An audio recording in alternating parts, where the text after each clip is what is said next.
Hi hello అందరికీ నమస్కారం. కథలబల్లకి ఛానల్కి స్వాగతం. ఇప్పుడు మనం మిస్టర్ యాటిట్యూడ్ పార్ట్ 29 విందాం. అప్పటి వరకు తన్నే చూస్తున్న మధు ఒక్కసారిగా తన పెదవులను అందుకుంటూ థ్యాంక్స్ మాస్క్ మ్యాన్ అంది. మధు చేసిన పని కులిక్కిపడి ఆమెను వెనకకి తీస్తూ ఉంటే తనకి తెలియకుండానే మధు నన్ను వదలకండి శౌర్య గారు అంటూ అతని పెదవులను మరొక్కసారి అందుకుని సెకండ్ కాలం తర్వాత వదిలి అతని ముఖంలోకి చూస్తోంది. శౌర్య గారన్న పేరు విన్న మాస్క్ మ్యాన్ ముఖంలో నవ్వొచ్చి చేరింది. కానీ అది తనే అని మధు ఎలా గుర్తుపట్టిందో అర్థం కాక ఆలోచిస్తూ ఉన్న అతని ముఖాన్ని తన వైపు తిప్పుకుని, నాకు తెలిసి మీరు వస్తారని, వచ్చా వెదవని డిష్యూన్ చేసి నన్ను సేవ్ చేస్తారని నాకు ముందే తెలుసు. కానీ మీరు ఇంకొంచెం ముందుగా వచ్చుంటే బావుండు, ఈ దెబ్బ నాకు తగలకపోవునంటూ పెదవి చివరన చిట్లని వైపు చూపించింది పెదవి విరుస్తూ. ఆ దెబ్బను ఆమె ఫీలింగ్ను అర్థం చేసుకున్న శౌర్య ఒక్కసారిగా ఆమెను గట్టిగా గుండెలో హత్తుకున్నాడు. తను హత్తుకున్న శౌర్యను ఇంకాస్త గట్టిగా హత్తుకుని, నేనంటే మీకు ఇష్టం కదా అని అడిగింది గారాలిపోతూ. ఆ మాటలకి ఏం చెప్పకుండా మౌనంగా ఉన్న శౌర్య ముఖంలోకి చూస్తూ, చెప్పండి, నేనంటే మీకు ఇష్టం కదా అని అడిగింది క్యూట్గా చూస్తూ. అవును అంటూ తలనాడించాడు శౌర్య. అది చూసిన మధు కళ్ళల్లో మెరుపులొచ్చి చేరాయి. మెరుస్తున్న కళ్ళతో, నేనంటే మీకు ఎంత ఇష్టమని అడిగింది. అంతా ఇంత అని చెప్పడం నా వల్ల కాదన్నాడు శౌర్య. అవునా, కానీ నాకు తెలుసు, ఎలాగో చెప్పనా అంటూ అతని పెదవులను గాఢంగా తన పెదవులతో అందుకుంది. గాఢంగా ముద్దు పెట్టుకుంటూ శౌర్య వైపుపై చేతులు వేసి గట్టిగా హత్తుకుని శౌర్య కింద పెదవిని చిన్నగా కొరికింది. అంతే, దానికి శౌర్య ఒక్కసారిగా ఆమెను వెనక్కి తోసి ఔచ్ అన్నాడు చిన్నగా పెదవు ముట్టుకుని.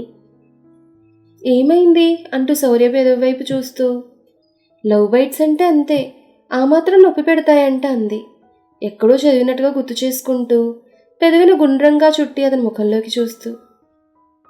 ఆమె పెట్టిన గుండ్రటి మూతివైపు చూసిన శౌర్యకు తనకు తెలియకుండానే మోహం కమ్మేయడంతో అవునా అంటూ ఒక్కసారిగా ఆమె పెదవులను అందుకున్నాడు శౌర్య. ఉదయం మెలకు వచ్చి కళ్ళు తెరిచిన విక్కీ ఒక్కసారిగా మధు అంటూ గట్టిగా అరిచాడు. అతని అరుపుకి పక్కనే కూర్చుని నిద్రపోతున్న అంబిక ఉలిక్కిపడి కళ్ళు తెరిచి, నన్న విక్కీ అంటూ అతని చేతిని పట్టుకుంది. చేతికి సెలైన్ ఉండడం వల్ల తల్లలా పట్టుకోవడం వల్ల నొప్పి పెట్టి అబ్బా అనుకుంటూ అటుగా చూశాడు.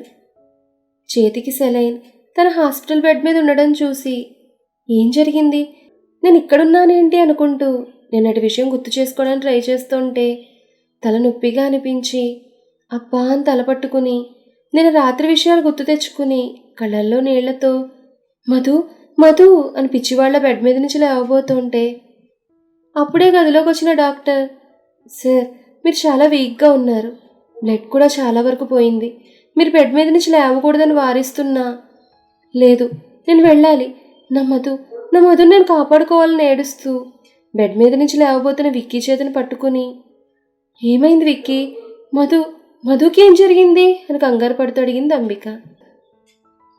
ఏం కాలేదు, తను సేఫ్గానే ఉంది, ఇప్పుడే ఫోన్ చేసి తెలుసుకున్నాను, ఇక నువ్వు రెస్ట్ తీసుకో అన్నాడు అప్పుడే గదిలోకి వస్తూ.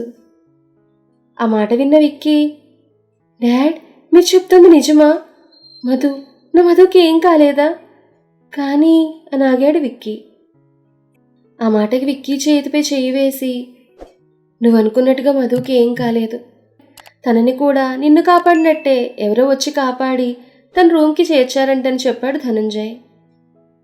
అవునా అని కాస్త రిలాక్స్ అవుతూ మళ్ళీ ఏదో గుర్తొచ్చిన వాళ్ళ, వాడు ఆ కిరణ్ అని కళ్ళెర చేసిన కొడుకు వంక చూసిన ధనుంజయ్, నా కొడుకు ఒంటిపై దెబ్బ వేస్తే ఊరుకుంటానేమో, కానీ వాడు నా కోడలి ఒంటిపై చెయ్యి వేయాలని చూశాడు, అది తెలిసి కూడా ఊరుకుంటాననుకున్నావా, నా ఇంటి మహాలక్ష్మి మీద చెయ్యి వేయాలనుకున్న వాడి 2 చేతులు 2 కాళ్ళు తీయించేసి శాశ్వతంగా వాడిని మంచానికి పరిమితం చేశానన్నాడు కసిగా పళ్ళు కొరుకుతూ ధనుంజయ్.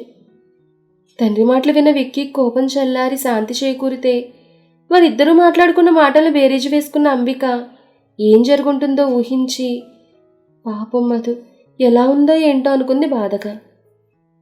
డాడ్ నేను వెంటనే మధును చూడాలన్నాడు బెడ్ మీద నుంచి లేస్తూ విక్కీ. వద్దు విక్కీ, ఇప్పుడు నీకు ఒంట్లో బాగాలేదు, నువ్వు బెడ్ మీద నుంచి లేవకూడదని డాక్టర్ గారు చెప్తున్నారు, కాబట్టి నేనే వెళ్ళి మధును దగ్గరుండి మరీ నీ వద్దకు తీసుకుని వస్తాను, సరేనా అన్నాడు ధనుంజయ. ఆ మాటలు విన్న అంబిక, నేను వెళ్తాను మధు దగ్గరకంది. అంబిక మాటలకి, లేదు నేనే వెళ్తానని ఇద్దరికీ బాయ్ చెప్పి మధు వద్దకు బయలుదేరాడు ధనుంజయ్. ఈ బెడ్ మీద పడుకున్న మధు ఏదో గుర్తొచ్చిన దానిలా ఒక్కసారిగా కళ్ళు విప్పి చుట్టూ చూస్తూ, నేను ఇక్కడికి ఎలా వచ్చాను అని అడిగింది. పుష్పక విమానం ఎక్కి ఎగురుకుంటూ వచ్చావంది కోపంగా చూస్తూ చారు. చారు మాటలకి, పుష్పక విమానమా అని అడిగింది అర్థం కానట్టుగా చూస్తూ మధు. అవునే, తమని పుష్పక విమానం ఎక్కించుకుని ఆ కుబేరుడు తీసుకుని వచ్చి ఇక్కడ పరుండబెట్టి వెళ్ళిపోయాడంది వెటకారంగా. చారు వెటకారంగా మాట్లాడుతోందని అర్థం చేసుకున్న మధు, ఎందుకే అలా మాట్లాడుతున్నావు అంది అసహనంగా. ఇలా కాకుండా మరి ఎలా మాట్లాడాలే? బయటకు వెళ్తే చాలు ఏదో ఒకటి నెత్తిన పెట్టుకుని వస్తున్నావు. నువ్వు బయటకు వెళ్తే చాలు, ఇది క్షేమంగా ఇంటికొస్తే చాలని దేవుణ్ణి కోరుకుని బిక్కుబిక్కుమని భయపడి చేస్తున్నాను. అయినా ఇంత పెద్ద దెబ్బ ఎలా తగిలించుకున్నావే అంది పెదవి చివరిన చిట్లిన వైపు చూపిస్తూ. అది నేను అంటూ జరిగింది చెప్పాలనుకుని, లేదు చారుకు ఆ విషయం చెప్పకపోవడమే బెటర్ అనుకుని, ఏం లేదు కింద పడితే దెబ్బ తగిలింది. అది సరే, నన్ను ఇంటికి ఎవరు తీసుకొచ్చారు అని అడిగింది. అది అని చారు చెప్పేలోపు, అమ్మ మధు అని ఆ గదిలోకి వచ్చాడు ధనుంజయ. అతని చూడగానే మధు గౌరవంతో లేచి నిలబడితే, ఎవరతను అని అనుకుంటూ అటుగా చూసింది చారు. అమ్మ మధు, ఇప్పుడు నీ ఆరోగ్యం ఎలా ఉంది అంటూ మధు తలపై చేతిని వేసి ప్రేమగా అడిగాడు ధనుంజయ్. అది నాకిప్పుడు బాగానే ఉంది మావయ్య గారు, మీరేంటి ఇక్కడ అని అడిగింది మొహమాట పడుతూ మధు. నిన్న జరిగిన సంఘటన అంతా తెలిసింది, అందుకే నీకు ఎలా ఉందో చూడ్డానికి వచ్చానన్నాడు అతను.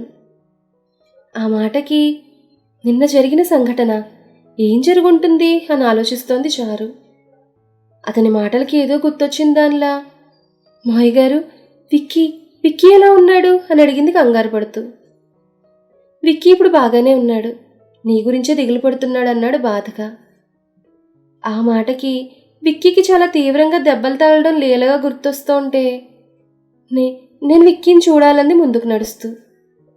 పద తల్లి, నేను విక్కీ వద్దకు తీసుకెళ్తానంటూ ముందుకు నడిచాడు ధనుంజయ్. చారు కూడా వాళ్ల వెనకే వెళ్ళింది. ఆఫీస్కి బయలుదేరుతున్న కొడుకు ముఖంలోకి చూసిన చాముండి, అరే శౌర్య, ఏమైంది నీకు? నీ పెదవులపై మచ్చేంటి అని అడిగింది కంగారు పడుతూ.